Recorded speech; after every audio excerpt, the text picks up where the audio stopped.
here today on Leaders Want to Know, a leadership development podcast, and I am joined by my wonderful colleague, Karen Najum.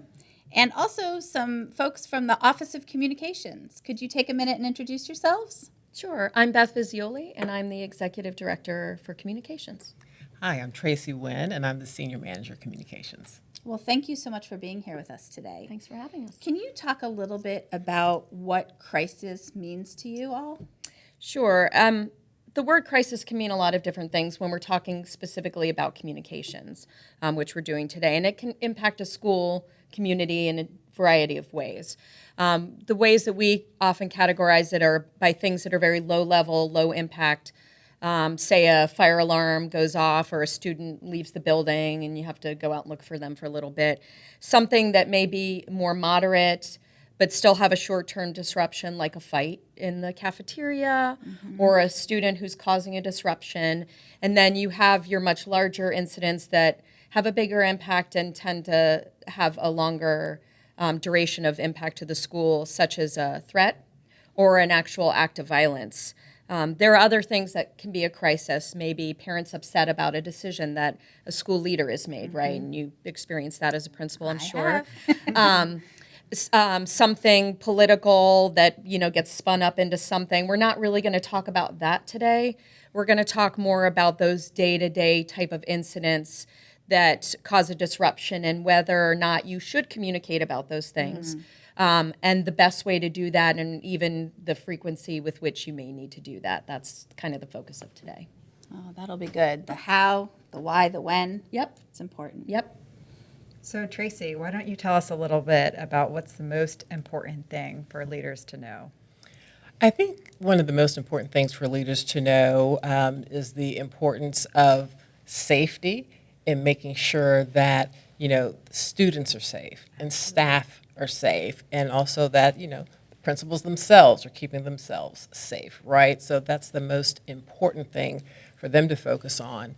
The other piece would be, I would want them to remember that they have a team of support that are, behind them, right? So there's, of course, region leadership, but Office of Communications, we are there, we're available, and we are happy to provide, guidance during these situations.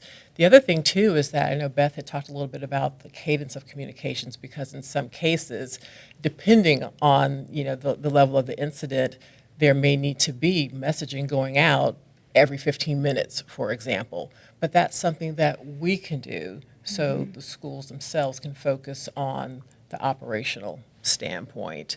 The other thing that I would keep in mind, too, is, if we think about the Uvalde tragedy, right, and that was a situation where there was an attempt at course correction after bad information had been shared. So for us, we really want to focus on being cautious, right? Like, it's not a bad thing. We'd much rather be right the first time that we go out with information. And then also, too, it's very important that we're in collaboration with the authorities as well, so that we're saying things that we are approved, or allowed to say to the public. I think I would also add that we're never going to beat a student. We're never going to beat a staff member in terms of getting messaging out there. It's unrealistic to think that that should be the goal of your communications. It's more important to get out meaningful, accurate information. I understand that there are going to be people after the fact or during it saying it's not fast enough, I need more and faster. But again, we're just, the pace of the world today and the way people can communicate is faster than we can keep up with. And again, going back to what Tracey said about Uvalde, putting out bad information is worse than being slightly delayed in what you put out, because it's really hard to walk back something that's very wrong. So take the time to Absolutely.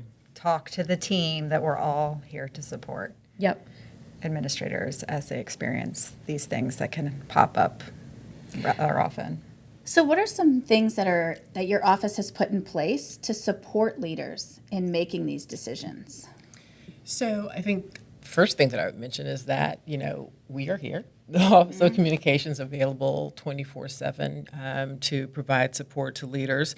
And then also I would want to mention that, we have e-Notify, the mass communications tool that I mentioned a little bit ago. And we are able to use that, again, on the school's behalf. And the good thing about that is there's translation capabilities in e-Notify. So, and principals, just to be clear, they have access to, right, e-Notify as well. So that information is available, that platform is available to share important information.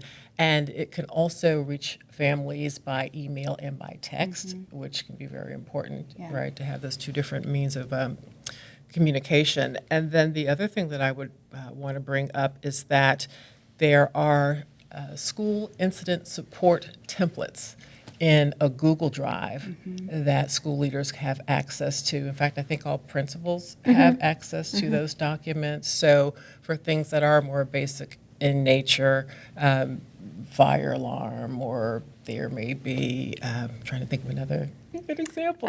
Odor of gas in the yes, building. that was It's yes, a odor of popular gas. one. Yes, it is. That's Yes, true. it is. That's true. But yes, there are, I don't know, dozens and dozens and dozens of different templates available. Do assistant principals also have access to those templates? Because you guys know that when Yes. principals leave the building, that's when everything happens.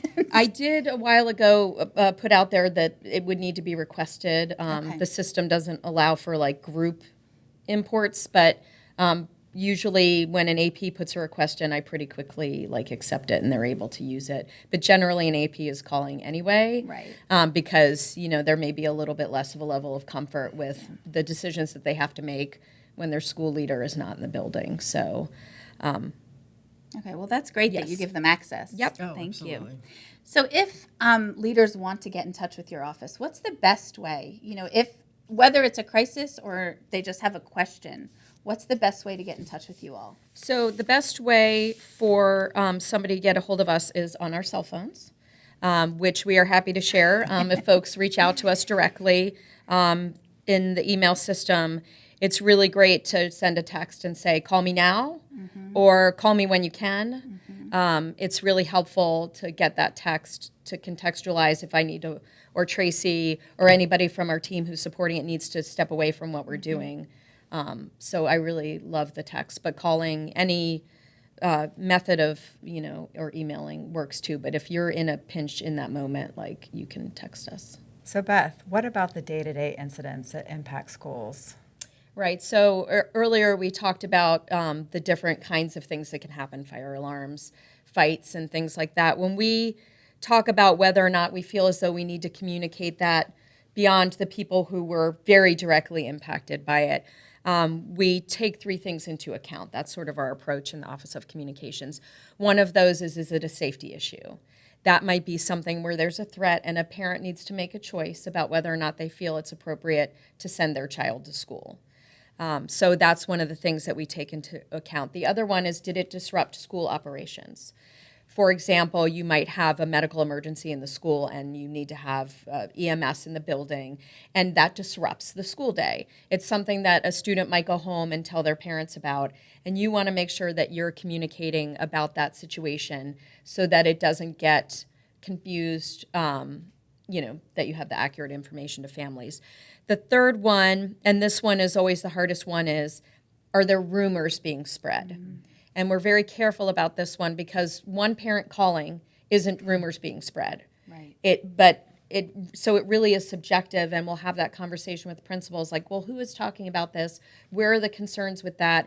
Because quite often those deal with the sensitive things that might impact student privacy, staff privacy, and we always have to be balancing what people want to know versus the rights and privacy of a student who in that moment may have done something that wasn't the right thing to do, but do we want to potentially have people identify that child or ask around, well, who did that? Sometimes it makes it worse. So we really need to make sure that we're balancing those things, and we kind of use those three qualifiers as we start the conversation around when and how you need to communicate. All right. Well, Beth and Tracey, thank you for stopping by today and for providing the tools and the reminders of such a sensitive topic. And not only that, but your support for administrators. I know it means a lot to them that you're there, with your cell phone, ready to help very quickly. So hopefully they won't have to call you, but yes.